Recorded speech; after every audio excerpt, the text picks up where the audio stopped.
A shipowner was about to send to sea an emigrant ship. He knew that she was old and not well built at the first, that she had seen many seas and climes, and often had needed repairs. Doubts had been suggested to him that possibly she was not seaworthy. These doubts preyed upon his mind and made him unhappy. He thought that perhaps he ought to have her thoroughly overhauled and refitted, even though this should put him at great expense. Before the ship sailed, however, he succeeded in overcoming these melancholy reflections. He said to himself that she had gone safely through so many voyages and weathered so many storms that it was idle to suppose she would not come safely home from this trip also. He would put his trust in Providence, which could hardly fail to protect all these unhappy families that were leaving their fatherland to seek for better times elsewhere. He would dismiss from his mind all ungenerous suspicions about the honesty of builders and contractors. In such ways, he acquired a sincere and comfortable conviction that his vessel was thoroughly safe and seaworthy. He watched her departure with a light heart, and benevolent wishes for the success of the exiles in their strange new home that was to be. And he got his insurance money when she went down in mid-ocean, and told no tales. What shall we say of him? Surely this, that he was verily guilty of the death of those families. It is admitted that he did sincerely believe in the soundness of his ship, but the sincerity of his conviction can in no wise help him, because he had no right to believe on such evidence as was before him. He had acquired his belief not by honestly earning it in patient investigation, but by stifling his doubts.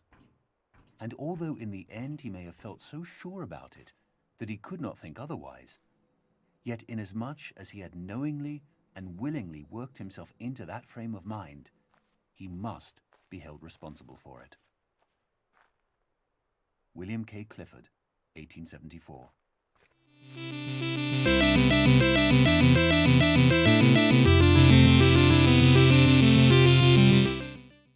Welcome everyone to the first episode of an as yet untitled series. I honestly think an as yet untitled series is a perfect name for a series. It could be if there wasn't already a British comedy series called Alan Davis's As Yet Untitled. I feel like we might be ripping off him a little bit. And in that show, the whole point is that throughout each episode, they always come up with a title for the series, although they never actually name the series that. Okay, but in my sincerity of not knowing that there was already a show like that, could I have, in good faith, named our perhaps if you podcast convince that? yourself that there's no show called As Yet Untitled, then maybe you're guiltless in copying that name. Word for word. What a neat little segue I had with this thing. No, it's nice. I like it. Yeah, that was smooth transition. I'm smooth. So we've all just heard a quote from. The quote is from William K. Clifford, and it appears in The Witness. And yeah, generally speaking, we're talking about if someone is genuinely convinced of something, how much blame do they have if that thing is wrong and causes ill, I suppose, is kind of the theme of the quote. But what are your thoughts, Rex? My thought is that the seaworthiness of the ship was equally obvious to anybody who boarded the ship, and they have a responsibility to look after themselves. He's not responsible. Okay, that's an interesting angle. So part of the responsibility you're saying actually falls on, or all of the responsibility. Yeah, he got the insurance. He got the insurance policy, so that confuses me a little bit. But I think what Rex is saying is caveat emptor, bitch. But I don't. In a much nicer terms than I just said it. Fair enough. I don't know. Maybe if they're livestock. Oh my god! I did not say that. If they were, we can edit this podcast, right? We can just. We can. We're not going to, but we can. No, exactly. If they were precious metals, I don't know. Maybe that would change things. I don't think so. But They were an losing, inanimate object. I think they in order for the quote to have any significance, I think they have to be people, because Oh well. if this captain sends precious metals like overseas and loses them, all he's done is lose his own valuables, and guilt doesn't even really come into the equation, or doing wrong by other Okay. people. Oh, unless I suppose they were other people's precious metals that he was. Yeah, I suppose that could work. But yeah, Um, but if they're people, like I say, are they making? Maybe we can make it so they aren't making the choice of their own free will. That he's actually sending them. Is he blameless? Well, yeah, not really. Um, So it's a slave ship now, is what you're saying. yeah. No, I'm really Okay. touching on we can Holocaust themes already twice. I let's feel bad. let's lighten up the hypothetical and say, when you go on holiday, Rex, if you board a ship or get on a plane, do you necessarily know the seaworthiness or airworthiness of the vehicle you're getting into? Well, when no, I don't. But when the 737 Max had its problems, I did flying the next week, and um, there was discussion about whether the plane was this plane that was actually grounded, so it couldn't have been that plane. But there was some discussion. I know people who prefer to fly Airbus over Boeing, or Mm-hmm. something like that. Yeah, I wouldn't know in detail, but my parents went on a cruise that um, did not turn out well. The little company and the ship was not waterworthy, and they had problems, and it wasn't good. And they were thinking about taking another trip by the same company, and they would not do that. So Um, yeah, I think in that example, then the second time these people went and used the company, they well, probably felt but it someone was to a blame. different ship. True. Certainly, if we in our example from the quote assume this is their first time traveling with the company, or the first time traveling with this ship that we heard about in the example, so that they are not people who were aware beforehand that this is not a seaworthy ship. In that case, how much blame kind of falls on the captain? Or the owner, I should say. The captain, I guess, went down with the ship. um, I guess Silly as well. I asked you, Rex, your overall thoughts on the quote, and I've not asked Silly yet. So what did you think, kind of, generally speaking, did you have any thoughts on it? I do, believe it or not, I actually have some thoughts. Do share. I Yeah, I know it's unusual. But I think about that he thought that there may have been some unworthy, that this ship might be unworthy for seafaring, Mm-hmm. and it's like not to follow oh, up upon that doubt or worry, and to simply go, you know what, it'll probably be all right. To me, oh, that seems negligent. To Right. me, it's like if you have a doubt, you know, I think we're all relatively scientific people by nature, the three of us at least. We tend to be rather analytical, and we base our decisions primarily on fact, and that ranges from I'm going to wear a jacket today because it's cold, or I'm going to bring an umbrella because it's raining. We base those things on fact, not on I think it'll be okay. I hear the brakes squeaking on my car, and I Yep. get them fixed because you go, that they'll probably be off. They're probably fine to take me, the next 1,000 miles. But you just don't take those kind of chances when life is at stake. Right. You try not to. So not having that concern that it's an older ship, it might not make it, and then not like even having it looked at and appraised, to me seems negligent. Right. I need to put something in here because I realized I answered the wrong question. I thought he was just a third party. I didn't realize he was the owner of the ship. Right. So So that yeah. changes about everything. Okay. So the quote is saying essentially, an owner of a ship has found out that the ship may not be seaworthy. It's not definitely not seaworthy. No, But no, it may not be. I missed the second Okay. word. Um, That Rex first only listens to phrase. Rex only listens to the first words, which is why every time you read FMN to him, all he hears is the word stage, Yeah, no, it's and he just guesses the rest of it. he guesses very well. pretty much. He does. He does Yeah. very, very well. He guesses with incredible accuracy. So I'll amend my answer when Puppy's done. I'm done. Go ahead. I talk plenty. Oh well, I need to think about it some more. No, it's not caveat emptor. That's really tacky. Um, like I said, I thought it was just a disinterested third party. As owner, um, I do find him with blame. If this were a company, if he, were oil spill, or, I would, Right. He's the you know, carrier. He's the contractor for these people to yeah. travel. Surely he has some sort of arrangement with these people to travel, right? He's not just like, hey, take a free ride on my boat to your new life. Right. So he has some sort of contract for which he's probably been paid, which in America, we're going to take the American side of things. That as soon as money is exchanging hands, there's suddenly a sort of implication of responsibility on some level for the safety of your passengers. Well, surely he has responsibility to have the ship looked over and properly maintained, and Right. there'd be a license. If this was America, there'd be a licensing thing that he'd have to follow. And if he followed the licensing, I'm sure the vessel would be more seaworthy.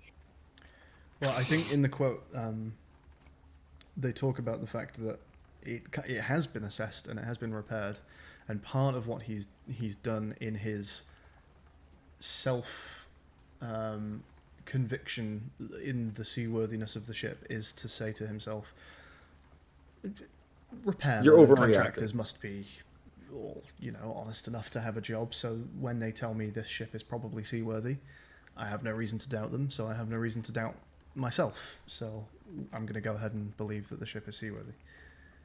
Well, good ships go down too. True. Um, Although in that case, just because it went down doesn't mean that it went down for that reason. that's I fair. heard about a ship once called the Titanic that it wasn't even Isn't old and in disrepair. In fact, I think it was its first voyage, it was and said to it be went down. unsinkable? And it was even called unsinkable. Why would you do that why would you jinx a ship like that, by the way? Is the captain of that ship at fault for calling it unsinkable? The owner. No, There's the an owner was at architect, fault right? for not having more lifeboats on board because it was said to be unsinkable. Ah, yeah, that's true. But he too believed the ship was going to be just fine crossing. Fair point. Although, in his case, he was actually correct about the seaworthiness of the ship, and it was an outside influence that caused that to happen. And that kind of goes with anything, right? Like I could go today, and whether another car hits me or a deer jumps out in the road, I can, Right. fly off the road and kill myself. I And don't think anyone would say you're at blame for. sure, Yeah. Wasn't there? Didn't they not look out enough, or wasn't there reason to blame these people To blame the people on the ship. on the Titanic? Not the people, really. The captain and the crew not doing something that was important. Yeah, in the case of the Titanic, I'm not 100% sure. I guess it was dark at the time. Maybe they genuinely didn't see this iceberg. Maybe it was. Yeah, I all I don't know. know about the Titanic in detail comes from a movie. I forget the name of that movie. I just googled "was the captain on the Titanic," and then the first autocomplete from Google was drunk. So I don't know. Oh, God. Maybe there's a prevailing hypothesis that the captain of the Titanic was pissed up, as we say, and maybe he was at fault. That doesn't mean it's all his responsibility. No. He made a terrible mistake. But I don't actually know if we necessarily know why the Titanic, because also I'm getting results here about why did the Titanic sink? 5 theories. So it doesn't look Fair like we enough. actually know why. Oh God, have you gotten? I'm sure there's one that's in there. Like it was an inside job It was by the U.S. aliens. government. Yeah. It was an inside job by the U.S. government because they wanted to attack Iraq for oil. It's like I'm sure that the wacky conspiracy theorists abound, just like with everything else.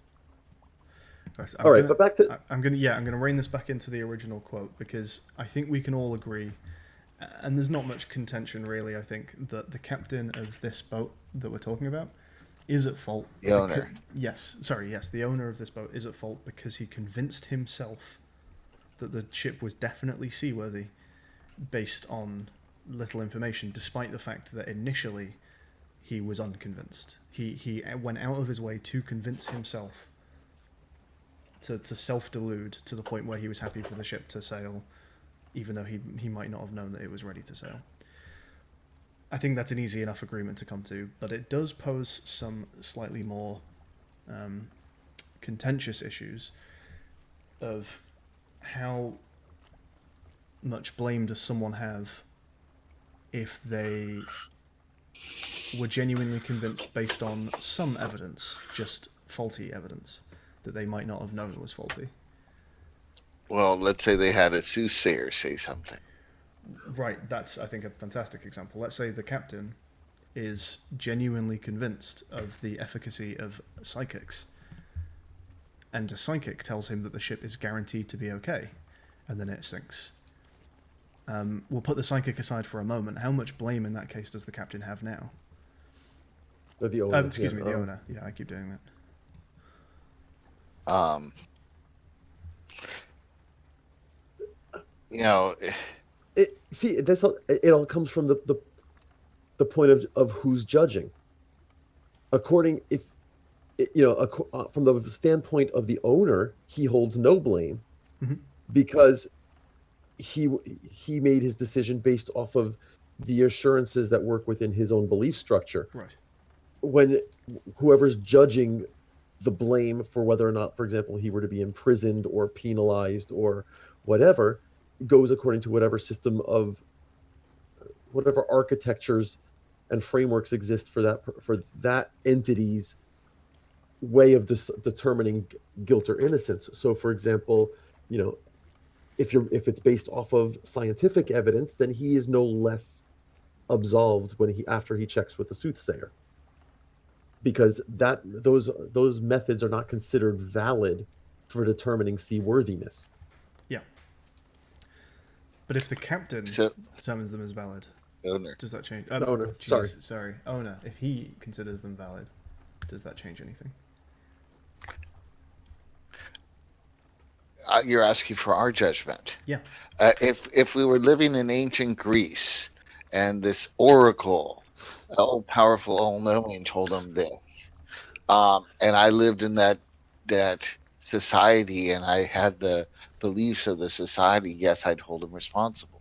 But seeing we live in these enlightened, modern, wonderful times, I don't hold them responsible because I don't believe in that soothsayer business. So you do hold him responsible. Did you say that the wrong way around? No. If I lived in ancient Greece, he's Yep. responsible, and if I lived in modern times, he's not. Wait, but in ancient times, a soothsayer would be considered a perfectly valid way of. Right, and therefore he'd be responsible because I believe in the soothsayer's belief, telling. Right, And but therefore he wouldn't be responsible for the loss of life because the soothsayer said everything would be okay. Just to clarify, Rex, are you saying it's the? Oh, misunderstood again. Jesus. We'll have to erase this recording and start all over again.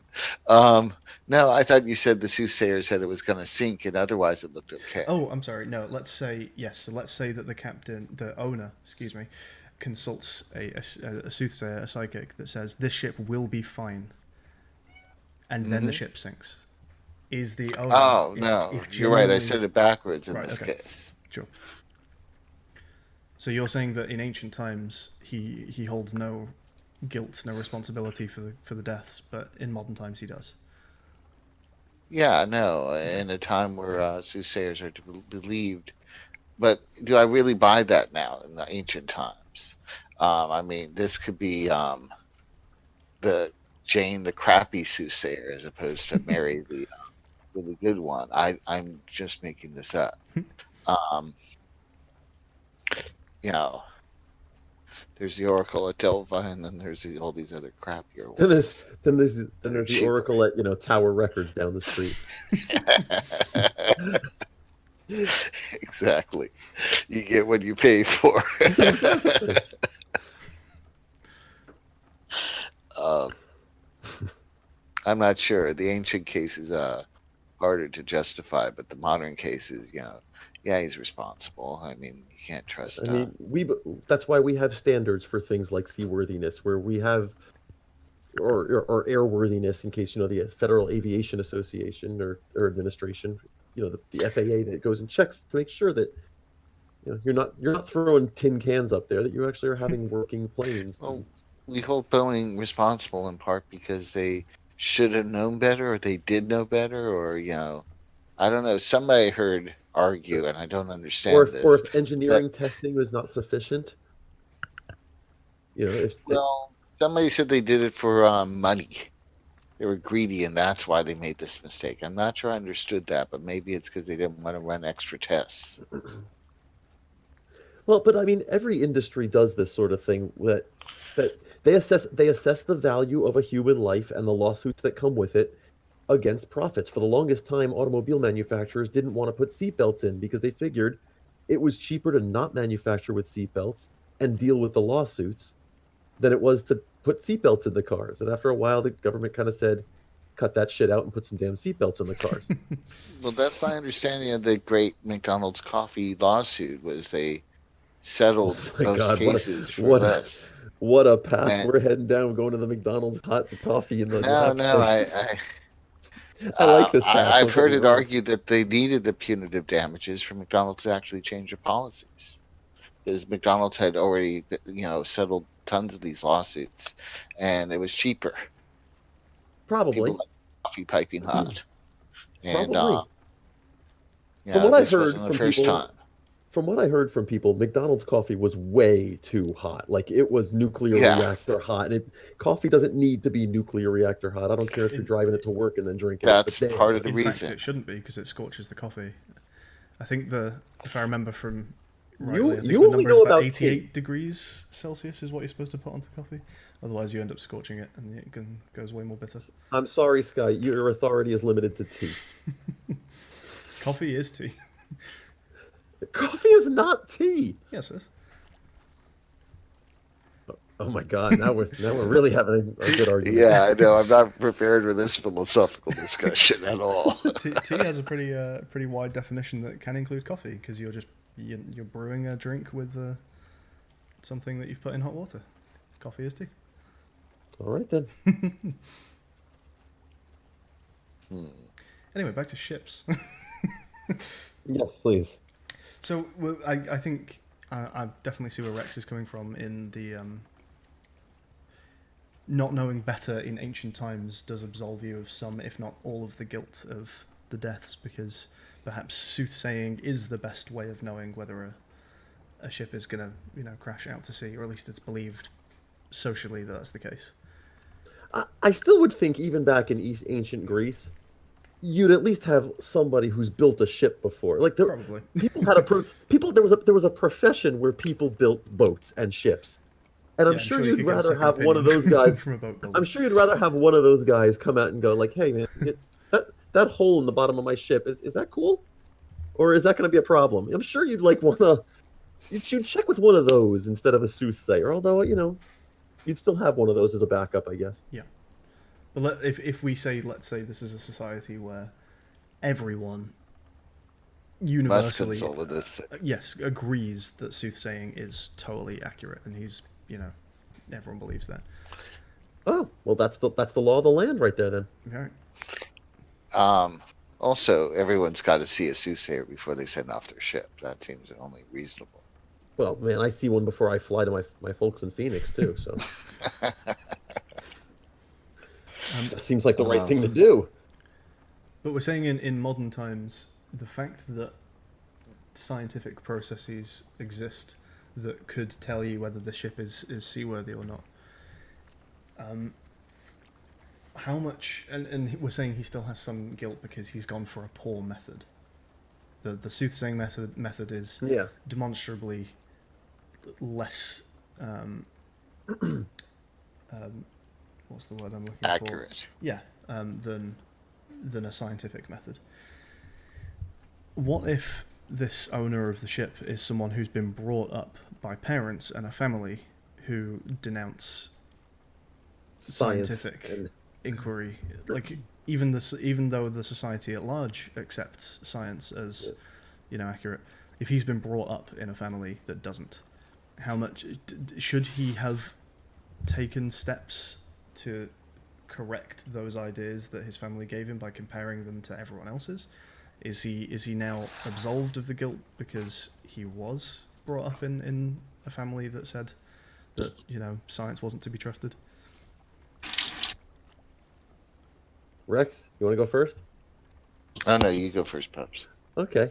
For me, when you are part of a society, when you're part of a community, part of being of that community is accepting, is sort of entering into the contract with society about what truth is, and to live under the rules of those people. Like I live in America. I have to live by the rules that are in America. If I can't live with the rules that are here, Mm-hmm.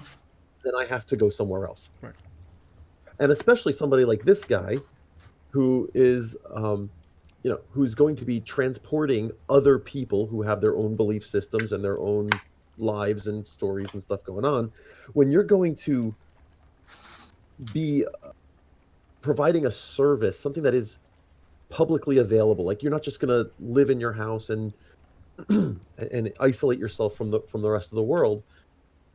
You sort of need to accept that you are going to be judged by the standards of the community as a whole. Those are the standards by which you're judged. Those are the standards by which guilt and innocence and right and wrong and and everything else are judged by. And so if you want to sell passage on your ships, well, you have to understand, like, people are expecting it to work and that ship to get where it's going, and you're supposed to take the proper measures to make sure that the ship can do such a thing. And society dictates that the best way of determining the seaworthiness of a ship is by getting the scientific knowledge, whether or not you like scientific knowledge. It sounds like there's maybe an implication here, though, that you're saying that because the society as a whole agrees that science is the best way of determining the seaworthiness of a ship, the owner is guilty because he didn't conform to that. If he, he's part of the society. right. He's profiting by the society by charging people to go on his ship. So if he moved to another society that agrees with his view that science is a big conspiracy, science is rubbish, then but the thing is, who's going to judge him for the loss of life? It's going to be that society, correct? I suppose it would, but we can still talk about it and make a judgment for ourselves. So I can still ask you for your judgment, I suppose. Okay. So if he moves to that society that doesn't agree with science and that always goes to soothsayers for advice, but he still has this foreknowledge of the society he came from that has tried to explain to him through an education system that science is reliable, and he disagrees, potentially because of his upbringing, and he moves somewhere else that agrees with his standpoint that science is a conspiracy, and he goes to the soothsayer that says the ship will be fine and then it sinks. Does he have guilt?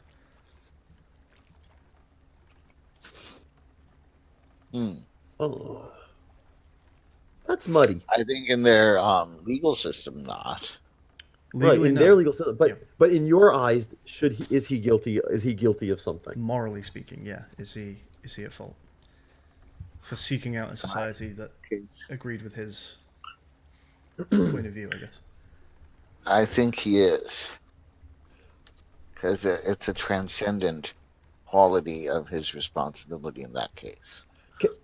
Can I make an analogy to something we kind of have in the U.S.? Sure. in Utah, Mm-hmm. you can immediately know where I'm going with this. In certain parts of Utah, Yep. the polygamy Yep. is an okay thing. Some guys have multiple wives. I mean, we've had By television shows about this crazy by thing. okay, do you mean legally or morally? I'm not going to say legally or morally. These guys have taken on multiple wives, Yep. consensual among all adults Yep. in this relationship. The rest of the country kind of looks at them like these are weird people who don't. Why is one wife not enough? Some of us would say one wife is one too many. Not going there, but but these guys have multiple wives now. Being judged in Utah, a court system there might be like that. What he's doing is perfectly within the quote unquote normal standards of our environment. Right. And he thinks this is perfectly fine by our environment. Mm-hmm. But 49 other US states are looking at Utah and going, What what's the hell? this about? and in our eyes, people who engage in that are guilty of something. Maybe. I think it depends on the person. I actually don't know if I would say they're guilty of anything. Everyone in the situation is consenting. Exactly. I'm very big for letting adults do whatever the hell they want as long as they're not hurting anybody. But in the same kind of thing, like this shipwright is using the parameters of the society in which he lives to own and operate his business. And those of us who look from the outside and judge it with our standards Mhm. are we don't know, we don't grasp the rules of their society, of his society. And so we think it's wrong because in our society, when we localize the situation to our society, he has guilt. Right. Let me twist it, or Yeah. maybe Go for it, Alex. not. Um, we're looking at an Arab society where you can marry 14-year-old girls. Is this Perfect. morally wrong? Exactly correct. It's morally wrong in our society, right? In the US and probably in Europe as a whole, it's considered wrong to Mhm. marry a 14-year-old girl. So, Over there, they're like, this is our culture, this is our customs, this is how we do things. And by the way, their cultures existed for thousands of years. And whether you like their culture or not, that's how they do things. And I don't have the right to tell them how to run their lives. don't you? I don't know. What about blood killings? I think that's the right word. I was just about to go there. Honor killings, yeah. Oh, honor I view killings. that as all wrong. I view that as wrong too. If I can But just. I'm localizing that to my standards. Now, So, it sounds like. I'd Just, say that I'll let you continue in just a second. I just want to kind of almost title this little section because it sounds like we're fast approaching a new sort of topic of conversation because what we're heading towards here is objective morals versus kind of subjective morals and relative morals. And yeah, it's I think a really interesting point of discussion that could run long, and I don't know if we want to maybe save it for next episode if you want, or we can I make a think we start on probably it now. should. But 'Cause yeah, I feel free can to see this carry being on. Do you, I can see this being big. I'm game with that. Let's go back to the ship. Sure. But yeah, maybe yeah, we'll put a pin in that. But I think that is an interesting point of discussion. Is it actually moral for another society to do something if they agree as a society that it's okay? So yeah, maybe we'll Human do something about that next sacrifice by episode. the Mayan. Yeah, if everyone in the Mayan society agrees that that's okay, does that make it okay? As for the ship, I don't know if I've got any more questions to necessarily pose. Was there any loose ends anyone wanted to tie in there? No. Stay tuned for next week when we do honor killings. Well, wait, hold on. We're not actually going to do any honor killings. We may take on honor killing. Maybe I can find a game where someone's doing an honor killing, because if we're going to do this next episode, I'm going to have to find a game that frames this issue so we can talk about it. I'm sure there'll be one. But yeah, I think it's... So what we talked about today was how much guilt do you have for doing something wrong if you're genuinely convinced that that thing is right? And I think we agreed that if the systems are there to find out that the thing that you're doing is wrong, then you do hold responsibility for not following that system. That's pretty well said. Yes. But there is still a little problem, and maybe we'll actually kind of leave this just as something to think about. This problem can kind of cascade backwards and backwards, because we're saying that, okay, science is reliable as shown by the society, and he doesn't agree with that, but therein he has done something problematic. He's done something wrong because he's not, taken the time to I had a amply place research. to go, sorry. What was that? Sorry, Rex. I had a place to go. I forgot all about it because got distracted by honor killings. Does this have anything to say about anti-vaxxers? I think that might actually be a good analogy. Yeah. So anti-vaxxers, while putting children in serious danger, are, I think at least some of them, I would hope most of them, are genuinely convinced that what they're doing is helpful. At what point do we start assigning guilt to that? And this is where the problem kind of cascades back a little bit. If from birth you have been told by every source that you trust, the parents that you are born to, the school that you were sent to, up until... Hell, the science you subscribe to. These people, believe what they believe because they're convinced in a scientific method kind of way that they're right. Sure. And also, maybe it even goes one level higher than that, in that while we're saying maybe they should have gone and, researched science and found out that they were wrong, what if the parents are even saying it's also bad to challenge your opinions? We're correct, what we're telling you is correct, and you shouldn't challenge that because that in itself is wrong. So if you've even been taught that almost self-defense mechanism for the belief, does an anti-vaxxer, does the owner of the ship, still have guilt for causing the harm that they're causing? So there's I think an interesting question of, at what point do you start saying, okay, yeah, this person does have some guilt for the harm they're causing because they should have known better? In the case of the anti-vaxxers, you may say, well, that's her child, so they can raise them the way they want to. But that sort of treats the child as if they're Property. something that's owned. Property. There we go. My sense is that that's wrong, and I'm not an anti-vaxxer. Surprise. So yeah, I guess that's something to go away and think about. I think that is an interesting question of where do you start assigning blame and guilt for these things. I think I may have said guilt a few times in this episode when I really meant blame. We're talking about how much responsibility this person has for the harm they're causing. But yeah, we've run about 40 minutes. I think that's maybe a pretty good kind of length for an episode. Cool. So yeah, thanks for joining us, guys. Today we were talking about a quote from The Witness. It's a cool game. You should go and play that. It's Oh my god, beyond cool. I I just told my dental hygienist about the game today. For God's sake.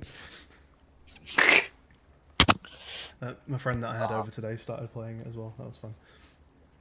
Nice. Oh, good. You have somebody else to watch now too. So yeah, this may not be the only quote that we see from The Witness as well, because I think it poses a few interesting questions.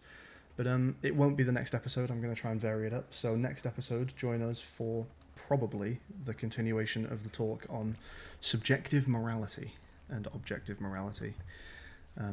That's a difficult and very interesting conversation, and I'm looking forward to that one. Any final words, guys? Thank you all for listening, watching. Did you enjoy the first episode? Yeah, Nice. that's Good. fun. I thought it's fun. Bye, Bye-bye. everybody. Bye-bye.